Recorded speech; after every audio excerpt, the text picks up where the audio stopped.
The first thing to drift upward was a ballpoint pen. Neil Ashcroft noticed it out of the corner of his eye while he rinsed a coffee cup in the kitchen sink of his adobe house outside Truth or Consequences, New Mexico. The pen rose slowly, wobbling like a soap bubble, until it hovered at eye level. A heartbeat later, gravity reclaimed it. The pen thumped onto the counter and rolled beneath the toaster. Ash waited for the jolt of surprise, but what pierced him instead was a sensation he hadn't felt in 26 years. The hushed tug of weightlessness, the way his heart seemed to beat against an absence. Then the flashback arrived. He was no longer in his kitchen, but outside the airlock of the classified spacecraft. Hadrian, suit lights cutting wedges through the darkness above the lunar far side. In the memory, his boots hung inches from the hull. The moon's horizon, a charcoal scythe under a purplish corona of Earthlight. Radio chatter popped in his headset. Major Barton swearing softly about the readings, but the words dissolved as quickly as they had surfaced. The memory, like the pen, fell back to the ground of the present. Ash steadied himself on the sink and told no one, because there was no one to tell. He lived alone now, ever since the 2-year stint lecturing at Embry-Riddle ended and retirement proper began. He'd imagined writing a memoir, maybe taking up astrophotography, maybe getting a dog. He had not imagined microgravity in his kitchen. He dismissed the event as eyesight or fatigue, and by evening he convinced himself nothing had happened. Yet when he woke the next morning, the anomaly expanded its repertoire. A spoon clung sideways to the refrigerator door. A puddle of spilled orange juice mounted upward like a glass dome before sliding off the lip of physics and splattering the floor. He smelled lunar dust, sharp, metallic, gunpowdery. In the same instant, the flashback returned. He was floating beside a rectangular panel bolted into the Hadrian spine. Insignia and serial numbers had been stripped away. This was no NASA paint job, but a ship that officially did not exist. His glove-sealed fingers peeled back a foil cover, exposing a matte black conduit studded with nodes. Each node pulsed with faint green light, darkening and brightening in a rhythm that reminded him of something alive. The readings on the HUD in his visor trembled, then a single red numeral blinked. 12.8 G.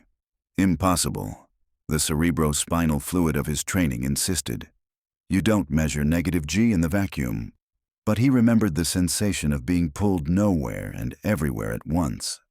The flashback ended with his coffee mug snapping off the table and crashing into the far wall. Ash spent the day cataloging what moved where, filling a yellow legal pad with columns. Time, object, vector.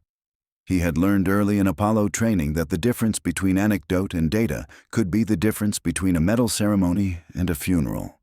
By dusk, he had 26 events logged. At midnight, an entire bookshelf slid 3 inches west, as though nudged by an invisible bulldozer. The house sighed, adobe walls flexing against forces they had never been asked to endure. Ash backed into the living room, legal pad tucked under his arm, and looked at the arrangement of furniture. Something tickled at the edge of comprehension. If he'd been standing overhead, if the ceiling were a porthole, would he see a pattern? He climbed the stepladder kept in the pantry, pushed aside a ceiling tile, and popped his head into the crawl space. Dust motes floated in the headlamp beam like tiny satellites. From the ladder's apex, the living room layout was clear enough. Couch, recliner, coffee table, toppled bookshelf, curios. But the cluster wasn't random. It formed an obtuse angle, 93 degrees by his quick mental estimation, with the apex at the corner where a model of the Saturn V had stood. The model now lay on its side exactly at that vertex. An angle, a vector, a coordinate. He climbed down, opened his laptop, pulled up the virtual lunar atlas. Coordinates are pairs, latitude and longitude. An angle alone meant nothing, yet the legal pad listed times and distances. If he translated each displacement into a bearing and magnitude. Hours later, Ash dropped into the recliner, mouth dry. The furniture's final positions plotted neatly onto a grid, and when superimposed on the lunar farside map, they intersected at 28.7 degrees N, 152.3 degrees E, deep in the von Karman Basin, far from the Chinese landers and well beyond any Apollo landing ellipse. He knew the spot. During mission briefings, it had been black-barred on every public chart. Internally, it was referred to only as Node Theta. The rest of the night, he didn't sleep. A retired astronaut in the desert does not casually stumble onto ciphers pointing him back to the moon. If the anomaly wanted to be noticed, it had picked the right man. Day 3 began with Bowles levitating in lazy orbits around the kitchen island. Ash's heartbeat remained steady. Familiarity bred acceptance. When the Bowles clattered down, the flashback blossomed again, clearer than before, as though a dimmer switch had been cranked up. He floated at Node Theta, 30 meters from the Hadrian. Ahead of him, a yawning fissure cut across gray regolith. The trench was not natural. It described a perfect square, each side roughly 70 meters. Its walls were glassy, fused by an energy source no geologist could have explained. In the pit's center was a monolith the color of magnetite, half embedded, slanted like the fin of a prehistoric fish. Barton's voice rattled in the headset. "Ashcroft, you see it?" He'd answered. He remembered the words now. "I see it, but I'm not sure it sees us." The monolith vibrated. A shimmer haloed it, visible only where starlight should have been empty. The vibration intensified, and for a fraction of a second, Ash's suit readout spiked to -10-point-something Gs before the numbers went berserk. Then he was back in his living room, sweating through a t-shirt. The pen, the spoon, the bowls. The house replicated the microgravity surge that had emanated from the monolith, and the objects rearranged themselves like chess pieces spelling lunar coordinates. Something was reconstructing the classified event using any mass at hand, his household items as pixels in a larger image. Ash checked his phone. No geomagnetic storms were reported. LIGO hadn't tweeted about fresh grav wave detections that might justify miniature space-time ripples in New Mexico. He considered calling Barton, or what remained of Major Barton. After the Hadrian returned, Barton drank himself into early dementia, mumbling about missing seconds wherever the VA parked him. 2 others on the crew had died younger. Clarkson via overdose, Jenkins in a single car accident that no forensics could accuse of being single car. Ash had done what NASA psychologists recommended: compartmentalize, bury, move forward. But the anomalies had kicked open the vault door. He showered, shaved, donned his old blue flight jacket. He drove into town, found a pawn shop, bought a magnetic compass, a laser level, and 3 rolls of butcher paper. Back home, he taped paper across the hardwood floor and marked every object's rest location in red Sharpie. The geometry evolved hourly, lavishing new vectors for him to measure. By sundown, he'd extracted a second set of coordinates: 24.2 degrees, 149.8 E, another site within the von Karman Basin, only 12 kilometers from the first. 2 points made a line. The line pointed north-northeast, skimming along the basin rim toward an area he had never visited, but which internal memos once called Quarantine Annex. He checked the timestamps. Each anomaly occurred precisely 27 minutes apart. Why 27? Rotation Arctic rates, lunar synodic period. Then it hit him. Node Theta rested at 27 degrees out of plane from the lunar equator. The anomalies tracked that slant, like a ghost swinging a pendulum through the rooms. He felt, for the first time since the pen floated, a rustling of fear. Because if his house was a projector, something was feeding it data.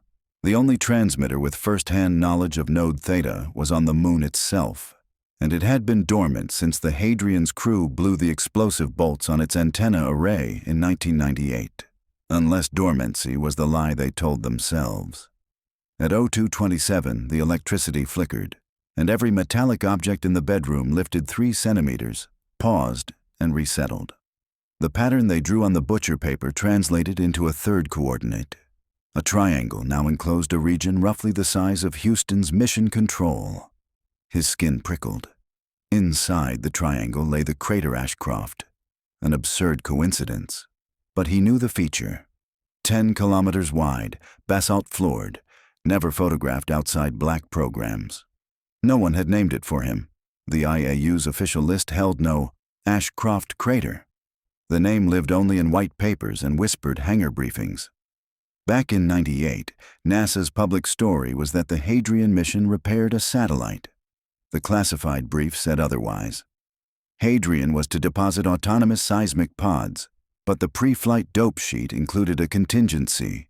They might, if the geometry was favorable, divert for a pass over Ashcroft Crater and jettison payload X-17. The payload specs were sealed. Ash had joked that anything named X-17 sounded like a comic book doom engine. Barton hadn't laughed. He tried to recall more, but the mission memory fuzzed around X-17 like fog. Hypnotic regression had been offered post-flight. Ash refused. Now the veil lifted on its own. He saw himself inside the flight deck, gloves off, holding a black cylinder about as long as a loaf of bread. The cylinder hummed with subaudible resonance, making his fingernails ache. X-17, Barton said over his shoulder, voice flat. We deploy at Node Theta. But Theta isn't a depot, he'd argued. It's a dig site. Barton only repeated, orders. Ash clenched his cup of lukewarm coffee in the present. The house was silent. Outside, desert wind rattled ocotillo stalks. Above the roof, the moon, just waxing gibbous, sailed like a lantern behind thin cirrus. He remembered what the old NASA shrink had said. The mind forgets what it cannot survive remembering. But the house had decided survival meant recollection. He powered up his ham radio transceiver. He tuned to the emergency frequency reserved for retired test pilots, a Morse circle few civilians knew existed. His finger hesitated over the key. What would he send? House haunted by microgravity, need retrieval. Even among old astronauts, that would earn a welfare check, not a response team. He shut off the rig. Dawn of day 4. The anomalies intensified. Gravity reversed entirely for exactly 3 seconds at 10:08 a.m. He was bolted to the floor via climbing harness. Foresight he congratulated himself on. As furniture collided with the ceiling, paused, and crashed back down. The butcher paper flew like confetti, taping itself onto the windows in a mosaic. On those airborne sheets, new red marks appeared. He hadn't drawn them. The marks formed a spiral, each loop annotated with tiny hatch lines, time stamps. When the paper settled, Ash traced the spiral inward and exhaled sharply. The final dot sat on the exact center of Ashcroft Crater. Beside it was written in shaky block letters reminiscent of a glove's stiff touch. Open. Open what? The crater, the cylinder, a return channel. He knelt on aching knees, touched the word with 2 fingertips, and the last flashback slammed into him. No longer a vignette, but a full-color reel. EVA 3, 03 AUG, 1998, 1432 Zulu. He drifts above the monolith. Barton is opposite, cylinder in hand. Ash hears the man say, commencing insertion. The cylinder attaches magnetically to the monolith's flank, spider clamps digging into rock glass. Lights on X-17 flick green, then pulse red. Barton shoves off, kicking to clear the pit. Ash's suit alarm screams, gravity shear. The monolith warps space. Regolith begins to swirl upward.